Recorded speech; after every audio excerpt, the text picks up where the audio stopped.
महाराष्ट्र के औरंगाबाद शहर से लगभग 20 किलोमीटर दूर पहाड़ियों के बीच एक प्राचीन और दुनिया का सबसे अनोखा मंदिर मौजूद है। उस मंदिर को कब और किस तरीके से बनाया गया, इस बारे में कोई भी पुख्ता जानकारी किसी को नहीं पता। लेकिन पूरी दुनिया इस बात को एक्सेप्ट करती है कि आज के दौर में जितने भी मॉडर्न टेक्नोलॉजी और दुनिया के जितने भी बेहतरीन इंजीनियर्स मौजूद हैं, अगर उन सभी को मिलाकर भी कोशिश करें तो उस मंदिर की तरह किसी दूसरे मंदिर को तैयार करना असंभव है। उस मंदिर का नाम है कैलाश मंदिर, जिसे भगवान शिव का मंदिर माना जाता है। अब आप अंदाजा लगा सकते हैं कि हमारी आज की दुनिया इतनी मॉडर्न हो चुकी है कि हम बुर्ज खलीफा जैसी दुनिया की सबसे ऊंची इमारत को बना सकते हैं। हम समंदर के बीचों बीच किसी शहर को बसा सकते हैं। लेकिन आज से सैकड़ों साल पहले हमारे भारत के लोगों ने एक ऐसे मंदिर को बनाया जिसे इस वक्त का दुनिया का कोई भी इंजीनियर दोबारा नहीं बना सकता। ऐसे में सवाल उठना लाजमी है कि आखिर आज से सैकड़ों साल पहले बिना किसी मॉडर्न टेक्नोलॉजी के प्राचीन भारतीयों ने इस मंदिर को आखिर किस तरह बना लिया। आखिर कितने लोगों ने मिलकर इस मंदिर को तैयार किया, इस मंदिर को कब बनाया गया, और उससे भी बड़ा सवाल, दुनिया के सबसे अनोखे महादेव के मंदिर को किस राजा ने बनवाया। दोस्तों, सबसे पहले तो हम आपको बता दें कि आज हम आपको जिस मंदिर के बारे में बताने जा रहे हैं उसकी सबसे खास बात यह है कि उस मंदिर को इस तरीके से तैयार किया गया था जिसके बारे में आज के मॉडर्न टेक्नोलॉजी वाले इंजीनियर सोचकर भी घबरा जाते हैं। उदाहरण के तौर पर मान लीजिए कि आज के वक्त में जब कोई इंजीनियर कोई भी इमारत तैयार करता है तो उस इमारत को तैयार करने के लिए पत्थर या फिर कंक्रीट के कई टुकड़ों का इस्तेमाल करता है। इसके साथ ही वो कई मॉडर्न मशीनें, कंप्यूटर और सॉफ्टवेयर का इस्तेमाल करके उस इमारत के सटीक नक्शे को तैयार करता है, और इमारत को तैयार करने वाला मजदूर बिल्कुल उसी नक्शे के अनुसार उस इमारत को खड़ा करता है। आधुनिक मशीन, कंप्यूटर सॉफ्टवेयर और एक बेहतरीन इंजीनियर होने के बावजूद भी इमारत तैयार होते होते उसमें कुछ न कुछ गलतियां जरूर हो जाती हैं। लेकिन हैरानी की बात तो यह है कि आज से लगभग 1000 साल से भी पहले जब औरंगाबाद के पास मौजूद पहाड़ियों के बीचों बीच इस मंदिर को तैयार किया गया तो उसे मंदिर के पत्थरों के टुकड़ों से नहीं बल्कि सिर्फ और सिर्फ एक बड़े से चट्टान को काट कर तैयार किया गया। आसान शब्दों में आप ये भी कह सकते हैं कि कैलाश मंदिर पूरा का पूरा सिर्फ एक पत्थर का बना है, उसमें कोई जोड़ मौजूद नहीं है। इसका मतलब यह है कि उस वक्त जो भी कारीगर उस मंदिर को तैयार कर रहे थे, अगर इनसे छोटी सी भी गलती हो जाती तो मुमकिन है उस मंदिर का ढांचा पूरी तरह से बर्बाद हो जाता।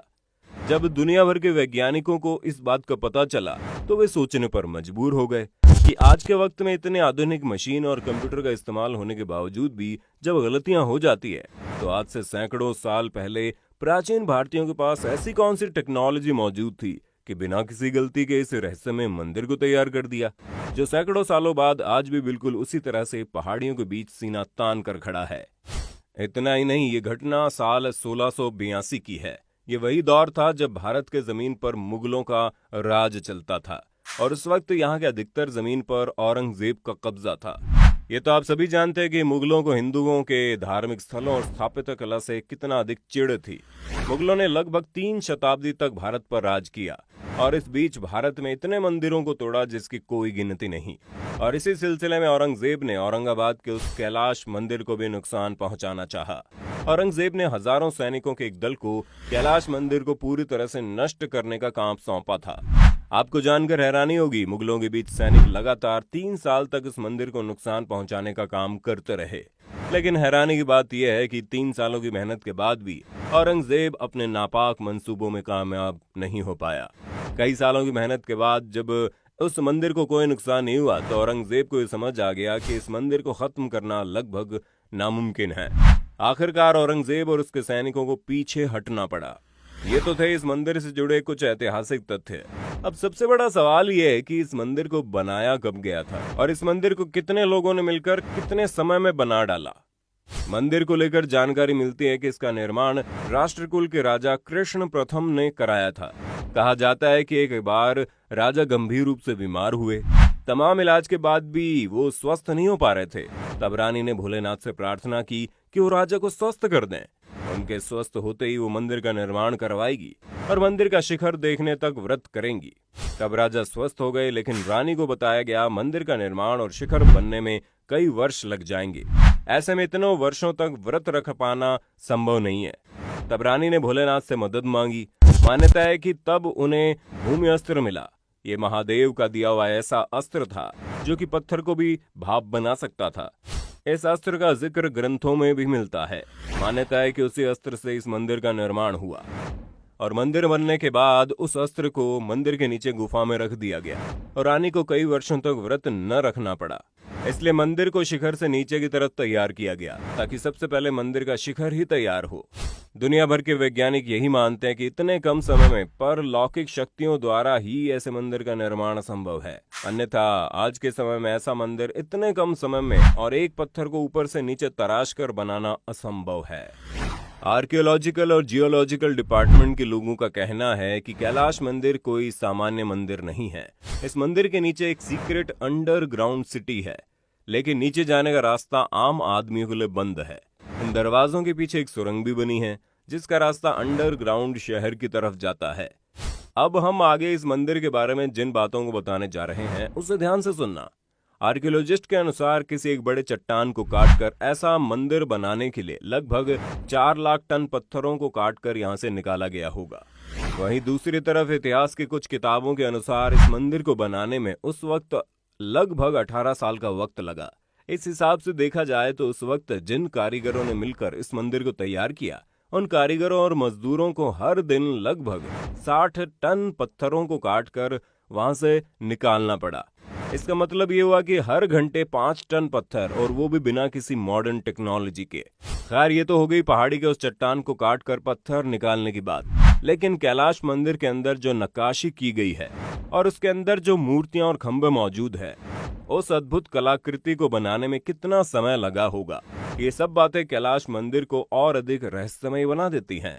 क्योंकि आज से कई 100 साल पहले जब आज की तरह कोई आधुनिक उपकरण नहीं थे, तो केवल कुछ पत्थरों के औजार से इस तरह की भव्य इमारत को कैसे बनाया गया होगा। इस मंदिर से जुड़ी दूसरी सबसे बड़ी हैरानी की बात तो यह है कि मंदिर को तैयार करते वक्त लगभग 4 लाख टन पत्थर को काटकर वहां से निकाला गया था, लेकिन उसके बावजूद भी उस मंदिर से मीलों दूर के रेडियस में वैसा कोई भी पत्थर मौजूद नहीं। ऐसे में सवाल उठने लगा कि उस वक्त के कारीगरों और मजदूरों ने चट्टान को काटकर जो पत्थर बाहर निकाला, वो पत्थर आखिर गए कहां? आपको जानकर हैरानी होगी कि मंदिर के नीचे कई हाथियों का निर्माण किया गया।